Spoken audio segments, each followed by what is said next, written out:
प्रहरीमा चरम राजनीतिकरण गरिएका छन्। मलाई एकजनाले सुनाउँदै थिए सशस्त्रमा 72 नम्बर 74 जनामा 72 नम्बर आएको अन्तिमतिरको एउटा लट्ठुलाई आफ्नो नातेदार भएको कारणले नै माथि उकास्दै अबको केही वर्षमा त त्यसलाई सशस्त्रको आइजिपी नै बनाउने खेलो पनि यहाँ चलिरहेको छ।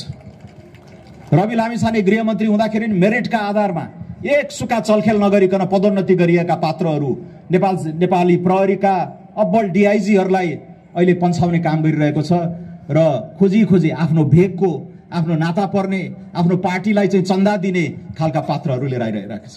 शिक्षामा क्षेत्र तहस नहस छ दलीयकरणले, निजामती सेवा त्यस्तै छ। त्यसैले यो सबै कुराहरूलाई अब हामीले सुधार्नु पर्ने थियो। राजनीतिक कब्जा भयो, यसलाई हामीले पखाल्नै पर्नेछ भन्दा भन्दै अब आर्थिक संस्थाहरू पनि कब्जा हुन थाले। स्टक मार्केटमा यहाँ चितवनका धेरै जनताको चाहिँ लगानी छ। हरि ढकाल पनि अभियन्ताको रूपमा परिचित हुनुहुन्छ।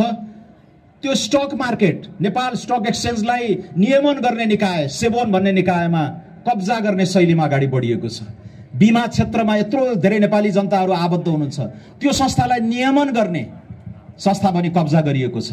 र अहिले तपाईहरुले पत्रपत्रिकामा फेसबुकमा देख्नु भएको होला, नेपाल राष्ट्र बैंक जस्तो शक्तिशाली महत्त्वपूर्ण निकाय पनि यहाँ दलालहरूको भागदौड चलिरहेको छ, मोलमोलाई चलिरहेको छ र सम्पूर्ण नेपालको वित्तीय संस्थालाई जोखिममा राख्ने गरेर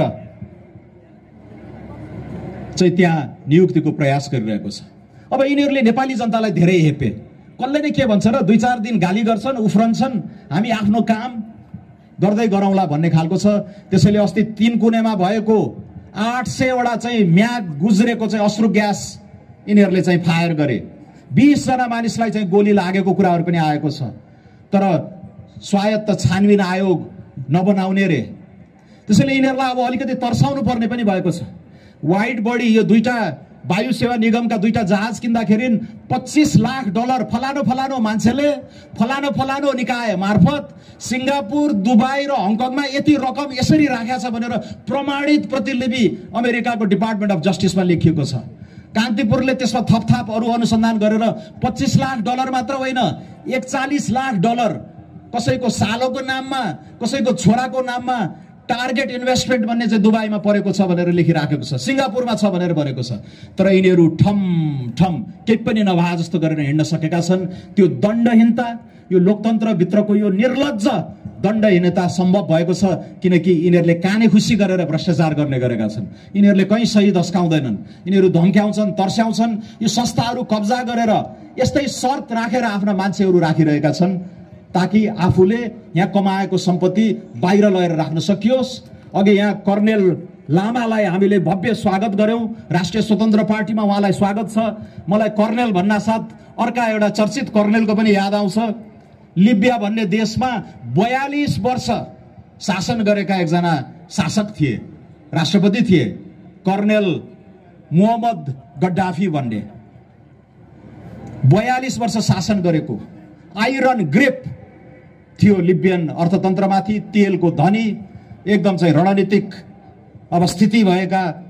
तर उनको देहान्त, उनको अन्त्य कसरी भयो? यहाँ भरतपुरमा अहिले धेरै निर्माण चलिरहेको छ।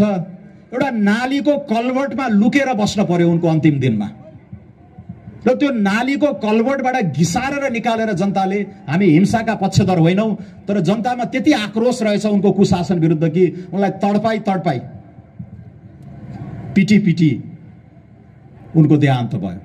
त्यसैले त्यस्तो दिन नआओस्, यहाँका नालायक भ्रष्टहरूको त्यस्तो दिन नआओस् भन्ने कामना हामी पनि गर्छौं।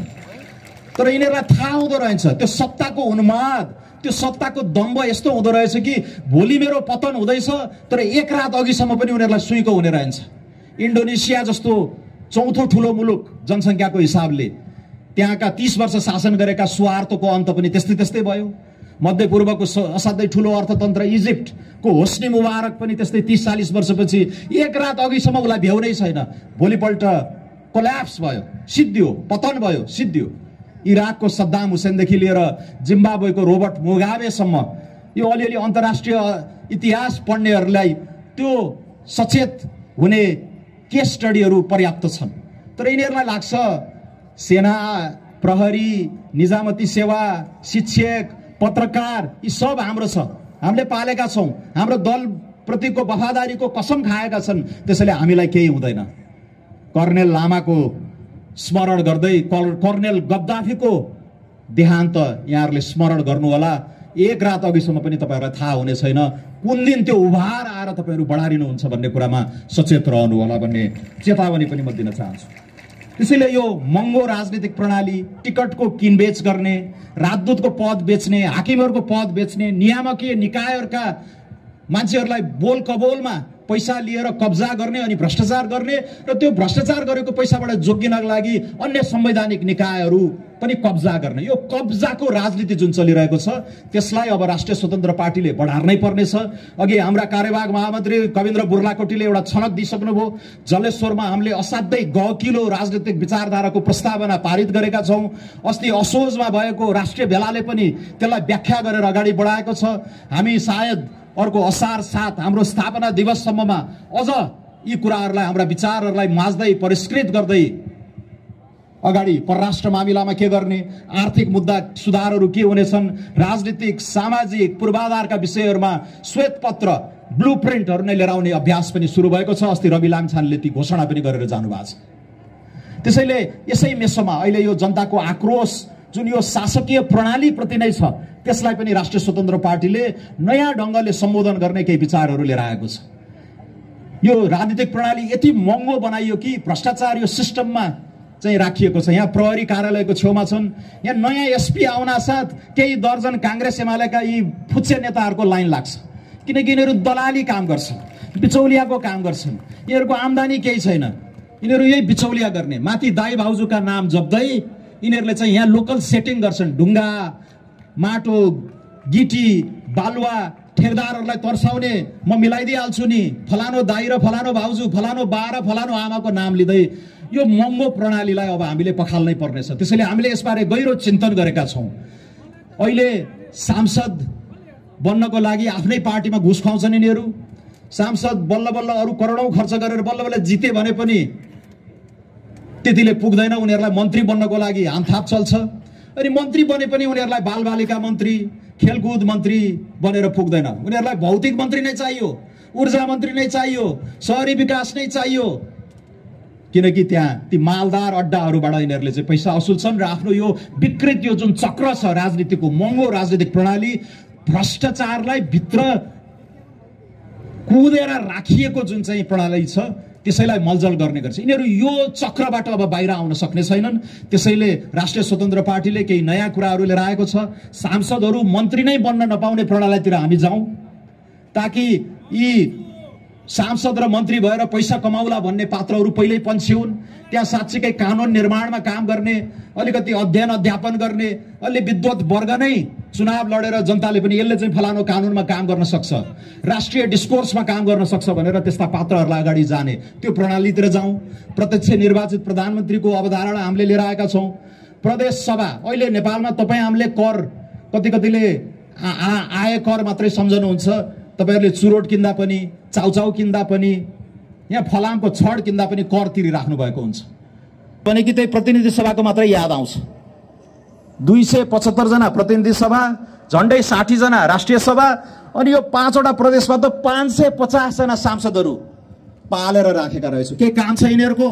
प्रदेश सभा एक झट्कामा खारेज गर्ने निर्णय राष्ट्रिय स्वतन्त्र पार्टीले गरेको छ। त्यसैले यस्ता सुधारहरूबाट अहिले यो गाउँपालिका नगरपालिकाको संख्या पनि धेरै भयो भन्ने हाम्रो मत छ। 753 लाई हामीले घटाएर 500 भन्दा मुनि ल्याउने र अहिलेको बसाइसराई, अहिलेको शहरीकरण, अहिलेको निर्माण इत्यादि सबै विश्लेषण गर्दाखेरि अर्को 20 वर्षमा हामी 100 भन्दा कम पालिकाहरूमा सीमित हुने अवस्था आउन सक्छ। र प्रदेश पहिचानको लागि महत्त्व भएको हुनाले एउटा सांकेतिक महत्त्वका रूपमा प्रत्यक्ष निर्वाचित मुख्यमन्त्री जसको 4-5 जना विज्ञ मन्त्रीहरू हुन्छन् र संघमा पनि प्रत्यक्ष निर्वाचित प्रधानमन्त्रीसँग त्यही 15-16 जना विज्ञता भएका मन्त्रीहरू राखेर भ्रष्टाचारको जरै उखेल्ने प्रणालीमा चाहिँ हामीले जाने यो संकल्प गरेका छौं। र यस्तो तयारीहरू हाम्रो पार्टीभित्र सघन बहसहरू हुँदै यसलाई माझ्दै निखार्दै जनतासँग संवाद गर्ने एजेन्डाका रूपमा पनि वास्तवमा यो जनयात्रा हामीले कल्पना गरेका थियौं। आज यही ठाउँबाट रवि लामिछानेले तपाईहरुलाई बताउनु हुने थियो असोजको राष्ट्रिय भेलामा हामीले के कस्ता कुराहरुमा चाहिँ बहस चलायौँ के कस्ता कुराहरूमा पार्टीले चाहिँ अब अडान लिँदैछ भन्ने कुरा यहाँहरूलाई जानकारी दिने गरेर चाहिँ भन्नुहुने थियो र उहाँहरूले यो पनि भन्नुहुने थियो 47-48 देखि अझ चर्कँदै बिग्रदै गएको नेपालको राजनीति यो 62-63 पछि सम्पूर्ण राजकीय पदमा रहेका संवैधानिक अङ्गहरू नेता सांसद मन्त्रीहरू यी सबैको सम्पत्ति छानबिन यो मैले कहाँ जोड्ने भने अघि हक्काकी 41 लाख डलरको घुस खाएको अमेरिका सरकारले अहिले तपाईले आफ्नो हातमा फोन छ गुगल गरेर हेर्नुभयो भने पनि त्यहाँ हुन्छ मेरो फेसबुकमा मैले संसदमै बोलेको कुराहरू पनि हेर्न सक्नुहुन्छ तर यिनीहरू किन यो दण्डहीनताले गर्दाखेरि डराएका छैनन् भने यिनीहरूले कहीँ सही धस्काएका छैनन् यी कर्मचारी मार्फत जेल जाने जति कर्मचारी तर नेताहरू चाहिँ ठमठम हिँडिरहेका छन् किनकि यिनीहरूले सम्पत्ति बाहिर लगेका छन् त्यसैले यो सम्पत्ति उच्च स्तरीय सम्पत्ति छानबिन आयोग बनाएर यिनीहरूको छानबिन नगर्ने भन्यो भने यिनीहरू कहिले पनि पक्रिनेवाला छैनन् त्यसैले नेपालको 26 सालमै बनाइएको एउटा जाँचबुझ आयोग ऐन रहेछ त्यसमा टेकेर एउटा शक्तिशाली सम्पत्ति छानबिन आयोग हामीले बनाउँछौँ भनेर भनेका छौँ।